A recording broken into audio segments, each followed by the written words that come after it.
We're speaking today with Olga Kern, pianist extraordinaire. Well, I used to introduce Olga in the early days when she was here in the Arts Festival. I would go through a long introduction and talk about the Clyburn Gold Medal and that sort of thing. Olga, you're practically a member of the family now here. You've done Yes, the Arts Festival, the Chamber Series. I feel this way. Yes, Well, yes. good. Well, you're coming home this weekend to do something extraordinary, and that is, of course, the four Rachmaninoff piano concertos and the Rhapsody on a theme of Paganini. I understand you're actually kin to Rachmaninoff. Yes, I always love to play Rachmaninoff because, knowing that he touched with his genius my family a little bit. My great-great-grandmother was a mezzo-soprano. She lived and worked in the Kharkov in Ukraine, and she was their soloist at the Kharkov Opera Theater. And she knew Rachmaninoff, and they were friends, and she was singing a lot of Rachmaninoff songs. And in some concerts, Rachmaninoff was accompanying her himself. Wow. And yes, we have program from this concert, and also in Rachmaninoff's two books, memoirs, there is the dates and the places indicated where Rachmaninoff was performing with her. So it is very special for me. And of course, growing up, knowing that my great-great-grandmother knew Rachmaninoff and performed with him, of course, was very special. And I always wanted to play Rachmaninoff's music, which is, of course, a lot of his music in my repertoire. And I won the first international piano competition, Rachmaninoff's piano competition, when I was 17, playing all Rachmaninoff music, and it was 4 different rounds, and the final round was with the orchestra, and I already played his third piano concerto, which is a monumental piece.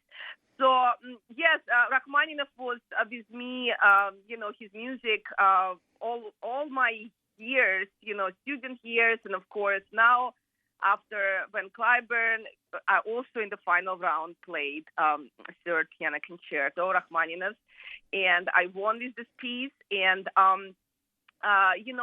his music was always with me, and now with all my career, I try to play a lot of Rachmaninoff, and this year specifically, 2023, is the 150th anniversary of Rachmaninoff's birth.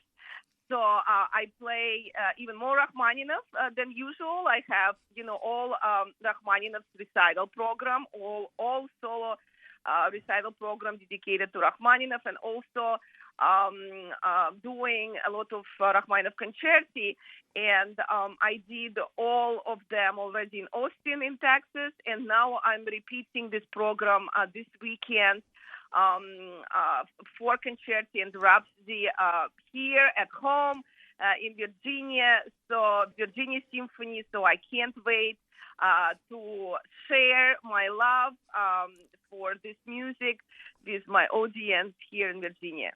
Well, you obviously have lived with Rachmaninoff and his music all through your career. I was going to ask you how young you were when you actually first played Rachmaninoff. You mentioned 17 when you did it in concert.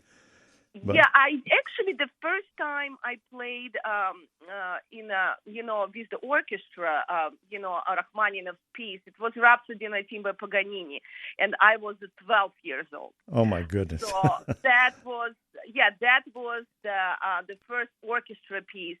But if we are talking about solo pieces, I think the first solo piece, Rachmaninoff's piece, was his Elegy, Opus 3.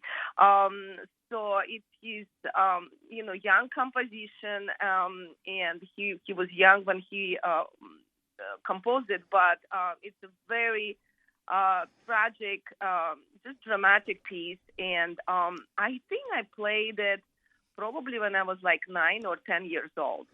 So, yeah, since early age, I played basically your whole life with it. Yes. And, of course, you mentioned people say the third piano concerto because of its length. It's probably the most difficult. But is it the most difficult for you, or does each concerto have its own little minefields to work through and work out in rehearsal. I know when I've introduced you before, and I'm in the hall before a concert, you're rehearsing like crazy with whoever you're with. Any one that gives you more trouble than other, or you really just got them all down? It's a matter of just kind of warming up and letting it go. Yes, every concerto has, of course, its own difficulties and challenges, which I love, of course. As you said, I love rehearsing, and with the orchestra, usually we have only just a few rehearsals. So it's not like we will be rehearsing all the time, but it is a standard rehearsal times we will have. But yes, we will be, of course, focusing on specific challenges on each concerto.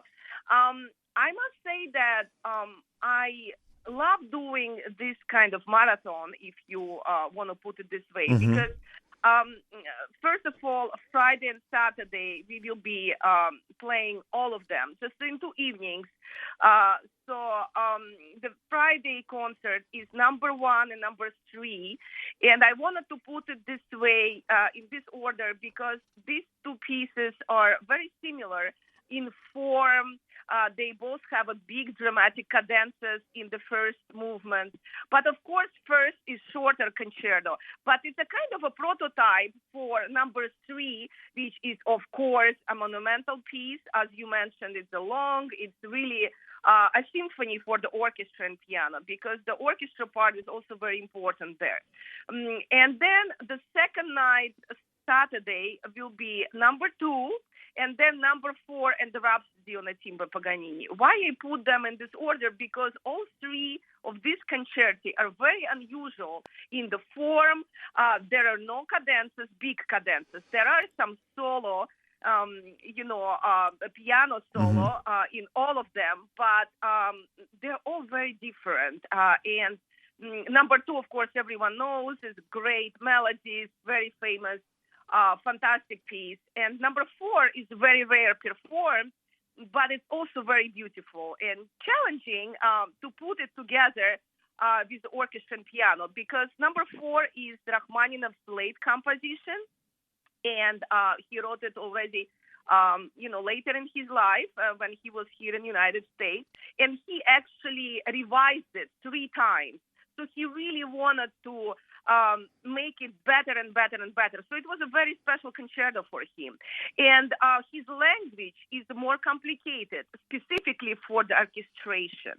There is a very interesting, orchestration. Right, like the symphonic dances. He gets more complex as he goes on in life. Exactly. Yeah. How he puts instruments together. With the piano, without piano. It's very interesting, and rhythmically, it's just great. Sometimes you feel like it's so jazzy, because, of course, he was very inspired by jazz and blues and Gershwin.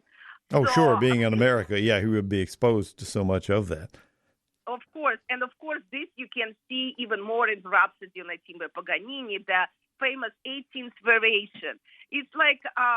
so Gershwin in so many ways, so much like a blues, definitely influenced by jazz in this composition. It's his last composition for piano and orchestra, and as you mentioned, the last one would be symphonic dances for the orchestra. Right. So that every composition which will be performed on Friday and Saturday has their own challenges and their own beauties. So to see and experience it in this short period of time, it's very rare. And I must say, and I can say proudly, that not so many pianists, maybe only few in the world, can do such a program and in such short period of time. Well, we're very excited. I mean, I'm going to be introducing you Saturday night at Chrysler Hall, but I'm going to be there at all 3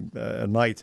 I said to someone recently, they said, what is Olga like really as a pianist? I said, well, if she was a hurricane, she'd be a Category 5. She has that power and yet that same finesse, and you just, enjoy every bit of it. We enjoy so much playing your recordings on the air. Any possibility of you recording these concertos? I must say that it's a very exciting project for me. I did it first time 20 years ago in South Africa with my brother as a conductor. And, since that time, I do it not often, but I did it in many different places in the world. And I always wanted to record it. But it just didn't happen yet. And I'm still waiting, and I really hope it will happen soon. Fingers crossed on that one. Yeah. Yeah, I was really hoping that I could do it actually live with Virginia Symphony. It didn't happen this time, but I'm sure that something will happen very soon, because I really want, and I know that a lot of my friends and fans are waiting for this project to be recorded, and I really hope it will happen soon. Well, we like sharing it on the air, of course, here on the radio station with everybody, and all of your recordings that we do play. But we are just really excited to have you back in town again. 2 nights in an afternoon, Friday night at Ferguson, Saturday at the Chrysler, Sunday afternoon at the Sandler Center. The Rachmaninoff 4 concertos and the Paganini Rhapsody. Olga Kern, we're going to let you rest up there a little bit in New York. You'll be down here in just a couple of days and be on stage. And if you want to get tickets for this, 757-282-2822. You can get them online, vafest.org, or at the box office, Virginia Arts Festival box office on Bank Street in Norfolk. Olga Kern, always great to see you on stage, and I'll look forward to introducing you Saturday, but I'll be there every night and afternoon, and with everybody else, we'll be cheering you on. So Yes, I can't wait. Thank you so much. And Sunday, it will be Rachmaninoff Third, the monumental Rachmaninoff Third, and Rachmaninoff Rhapsody on Timba Paganini. I love this piece. So awesome. This will be Sunday afternoon. It's a very special program as well. So I can't wait. Well, awesome. And Olga, as always, welcome back. And we'll see you in a couple of days and celebrate the 150th of Rachmaninoff. You and Sergei Rachmaninoff, what a combination. Olga Kern, thank you again for taking a couple of minutes to talk with us, and we'll see you on stage. Thank you, Raymond. Thank you so much. See you soon. All right, bye-bye. Bye-bye.